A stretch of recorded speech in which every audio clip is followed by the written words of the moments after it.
This is just a video about the ZOHD Altus that I've recently built and flown.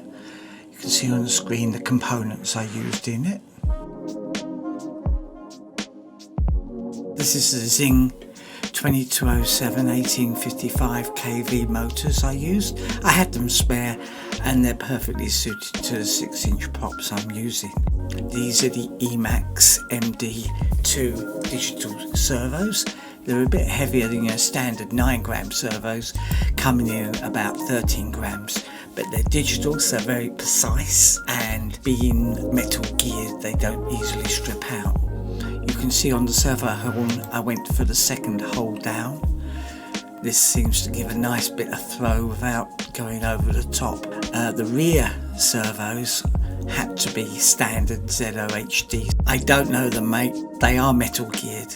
I don't think they're digital. They've moulded in the hatch pattern, so it has to be theirs. The flight controller is a Speedy B F405 wing. It's quite tight in the back of the Altus. You have to make space for the thumb screws to hold the wings on, and it gets a bit of a rat's nest. And you can see the receiver here, which is a diversity receiver, and the two L's at 45 degrees to each other, so that should give me a good pattern. Now that is a diversity receiver in antenna, but it's only got one receiver, so it just picks the strongest signal. The CADX GPS is a standard M10, it's a mini size, and at the front we've got a DJI O4. And what I've got here is a 3D print that I've modified slightly in Tinkercad, and I'll put a link in the description to the print. In the setup, you can just see the mixer there with the stabilised roll, and you'll see the two surfaces of the VTAL got pitch and yaw mixed in. I'm giving the yaw 40% and the pitch 60% because I always think you need more pitch than yaw. D-Shot 300 for the ESCs here because they're digital, so that should make for nice snappy control. This is the setup I use for auto launch. Got 10,000 idle throttle delay. I forgot to put that on in the Maiden, and as soon as I put the throttle up on auto launch, it started idling the props. That surprised me. And on the return to home settings, you can see I've got spiral climb, linear descent from 1/2 kilometre. You've got the return to home track back distance set to 500 metres in case of fail safe. So if you do have a fail safe, not only will it try and climb in spiral, then try and fly back that last 1/2 kilometre in the same route as it came in. So hopefully that gives you the best chance of getting it back. So here's just some clips from the Maiden.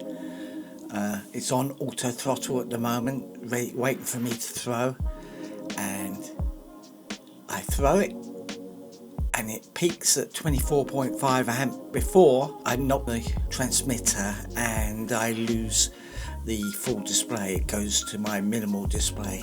The other problem was I also knocked my goggles off at the same time. So a bit further on here, am I doing auto level? And then once I've got that in, I go into auto tune and we start the pumping of the pitch and roll, just to give the INAV software a chance to work out the response of the plane.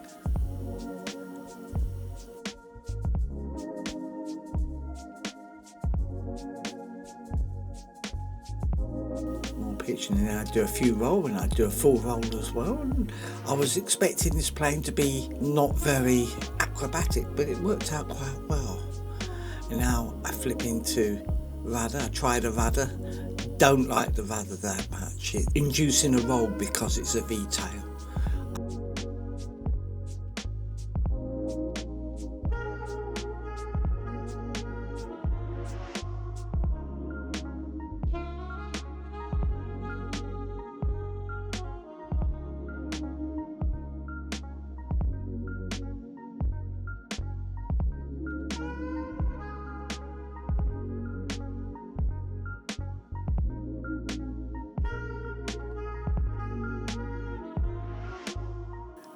Now I'm just going to flip it into manual.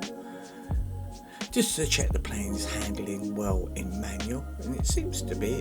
It's very stable. I like that. It's unlike a regular wing that has a bit of a waggle in the yaw. This really doesn't, and it's lovely to fly actually, and very quiet. And now I'm going to check the stall. So I've cut the throttle, pulled back on the elevator, and around about 36 kilometers it drops a little bit, slightly dropping the right wing, but then I try a few more and all it's doing is nodding, which is great. It's a very controllable stall on this plane. And now just trying the cruise, and as it says there, cruise throttle at 35% is 5 to 6 amps, so it's a pretty long range plane. I think I'm going to enjoy flying this. I actually flew for 22 minutes and used slightly over half the battery, and that includes some testing for speed.